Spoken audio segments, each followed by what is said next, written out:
আজকে হচ্ছে স্যাটারডে, তো এটা অলরেডি নভেম্বরের আজকে হচ্ছে 7 তারিখ, আর নভেম্বর হচ্ছে আমার বার্থডে মান্থ। তো প্রত্যেক বছরই আমি ট্রাই করি কিছু না কিছু নতুন ইনোভেটিভ মানে মেমোরি ক্রিয়েট করার আমার ফ্যামিলির সাথে, আমার কাছের লোকজনের সাথে। And this is Ayush. ও হচ্ছে কি অনির্বাণের বেস্ট ফ্রেন্ড, প্লাস আমার ছেলে মেয়েরও খুব ভালো বন্ধু, মানে ভাইয়ের মতনই সম্পর্ক বলতে পারো, যেটা নাকি অন্য মায়ের পেটের সেম ভাই বোন এরকম আর কি। তো he is an amazing photographer. এর আগের বারের আমার দুটো রিলও ওই শুট করে দিয়েছিল, তো আজকে ভাবলাম ওকে নিয়েও আমি একটা ছোট্ট ভিডিও পোস্ট করি তোমাদের জন্য, যাদের নাকি খুব ইচ্ছে এরকম অদ্ভুত অদ্ভুত ছোট ছোট মানে ইয়ের মধ্যে ভিডিও তৈরি করার, তারা ডেফিনেটলি করতে পারো। আর আজকে সব থেকে স্পেশাল ডে হচ্ছে এই জন্য যে আজকে একটা রিল আমি বানাবো। অনেকদিন ধরে ইচ্ছে ছিল ড্রোন শুট করে গাড়ি চালাতে চালাতে আমি একটা রিল বানাবো। সেই রিলটা আয়ুষ আমাকে বানিয়ে দেবে বলেছে, এক কথায় ও রাজি হয়ে গেছে। আর আমি কালকে রাত 9টার সময় আমার মাকে অ্যাপ্রোচ করেছি, মা আমি একটা রিল বানাবো, তুমি কি আসবা? ভবিষ্যতে তো আমি না হয় আরো অনেক রিল টিল বানাইতে পারো, বাট তুমি যদি তখন না থাকো, মানে harsh reality, it sucks, but এটাই সত্যি। সব মা বাবারা তো সারা জীবন থাকে না আমাদের সাথে। তো সেই জন্য আমি ভাবলাম let's make this reel with my মা। তো আমি মাকে যেই নাকি বললাম, ভদ্রমহিলা 65 বছরের এই এজে এসে বুকে পেসমেকার লাগানো, কানে মেশিন লাগানো, তারপরও এত এনথুজিয়াস্টিক।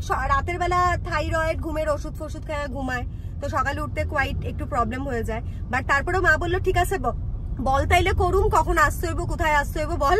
আমি ইকো পার্কেই শুট করার জন্য মাকে ডেকেছি। মা সকাল সকাল 9টার সময় ফোন করে আমাকে বললো আমি কিন্তু রেডি হয়ে গেছি, চান টান কইরা 10:30টার সময় বেরোবো, তুই বলিস তাহলে তুই চলে যাস। বলে এখন আমরা ইকো পার্কে এসছি। মা অলরেডি পৌঁছে গেছে, যাবো এদিক দিয়ে। মা অলরেডি পৌঁছে গেছে, মাকে এখন তুলে তারপর আমরা এই শুটটা করব। আর তোমাদেরকে এটাই বলার আছে যে যাদের নাকি এরকম মা বাবা আছে আমার মতন বয়সে, বা আমার থেকে ছোট যারা আছো, ডেফিনেটলি তোমরা মা বাবাকে এই ছোট ছোট ধরনের খুশিগুলো দিতে পারো। কেননা আজকাল সবাই রিল বানাতে, ছবি পোস্ট করতে ভালোবাসে। অনেক মা বাবারা হয়তো নিজের থেকে বলতে চায় না, একটু হেজিটেট করে, লজ্জা পায়, বা একটু ইন্ট্রোভার্ট হয়। বাট এটা তোমাদের ডিউটি সেই মা বাবাদেরকে সুন্দর করে সোশ্যাল মিডিয়ায় প্রেজেন্ট করার, যাতে নাকি আরো অন্যরা দেখেও ইন্সপায়ার্ড হয় আমাদেরকে দেখে। তো পজিটিভিটি স্প্রেড করতে তো কোনো বাধা নেই, নেগেটিভিটি বাদ দিয়ে যদি পজিটিভিটি যে কোনো ফর্মে তোমরা পোস্ট করতে পারো, লোককে ইন্সপায়ার করতে পারো, আর at the same time good কর্মাও করছো, মা বাবার আশীর্বাদও পাচ্ছ। তো ডেফিনেটলি ইয়েস, লেটস সি। মাকে ওঠাবার পর তারপর আমি তোমাকে ব্যাক অফ দ্য সিনও দেখাবো কি কি আমরা শুট করছি। মাকে, ড্রাইভারটা এত অসভ্য, মাকে বলেছিলাম যে একটা জায়গায় মানে ইয়ে করতে, পার্কের ধারে যাতে আরামে বসতে পারে। ড্রাইভারটা মাকে बीचों बीच छोड़ के चला गया। তো ওখান থেকে মাকে আবার তুললাম, দেখলাম মা বসে রয়েছে একটা বেঞ্চে। আয়ুষ এখান থেকে বাদিকে নাকি পরেরটা?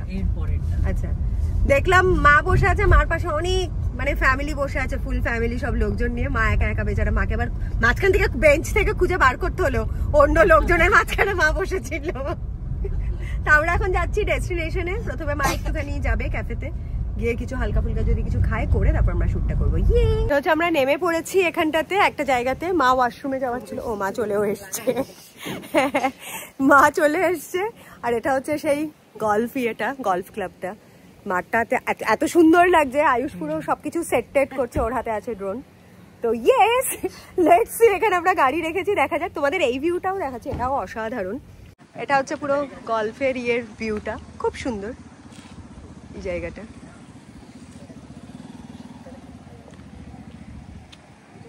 এটা হচ্ছে মা আয়ুষ সব সেট করছে।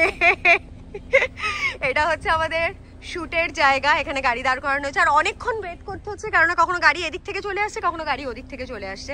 আর সবাই আমাদের ড্রোন দেখে এমনিই দাঁড়িয়ে পড়ছে, তো শট বারবার রিটেক করতে হচ্ছে। এটা হচ্ছে আমার নর্মাল রিলের জন্যই সেই মোডেই নেওয়া হয়েছে গাড়িটা। ড্রোন শ্যুটের একটা আমি পেয়েছি ফুটেজ, তো ভাবলাম ব্লগটাতে অ্যাড করি, যে কীরকম আসে ক্লিপগুলো তোমাদেরকে দেখাবার জন্য। এইটুখানি শ্যুট নিতে যে আমাদের কি অবস্থা খারাপ হয়ে গেছিলো, বাপরে বাপা। একবার এই গাড়ি আসছে, একবার ওই গাড়ি আসছে, একবার লোকজন চলে আসছে, খুব বাজে অবস্থা হয়েছিল। হ্যাঁ, এখান থেকে হেঁটে যাবো, তোকে ওখান থেকে নিতে হবে আই থিঙ্ক। মানে আমি আর হ্যাটস অফ টু আয়ুষ, এত পেশেন্স রেখে এত কিছুর মধ্যেও আমরা শুট ফুটগুলো করতে পারছি, কেননা লোকজন বারবার দাঁড়িয়ে পড়ছে। Celebrity kind of feeling.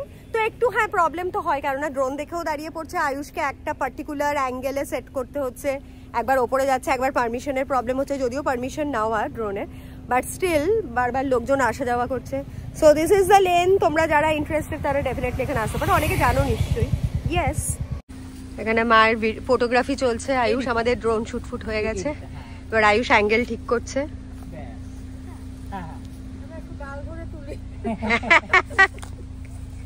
পুরানো দিনের নায়িকাদের মতন। বাহ, ভালো আছে। ওয়াও, আর এটা হচ্ছে পুরো গলফ কোর্সটা, খুব সুন্দর আছে। এবারে তো আমাদের গলফ কোর্স এখানেই দাঁড়া।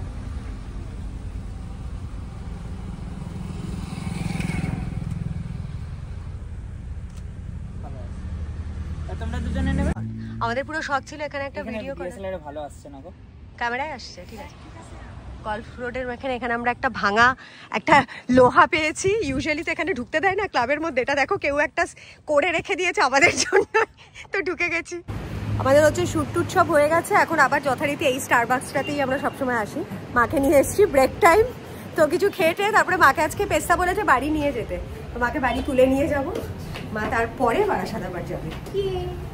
এখানটাতে চলে এসেছি মায়ের জন্য আজকে লিচি রাইসবেরি রিফ্রেশারটা ট্রাই করবো। আমি এসপ্রেসো খাবো ভেবেছিলাম, বাট তারপর বললাম খাই অন্য কিছু।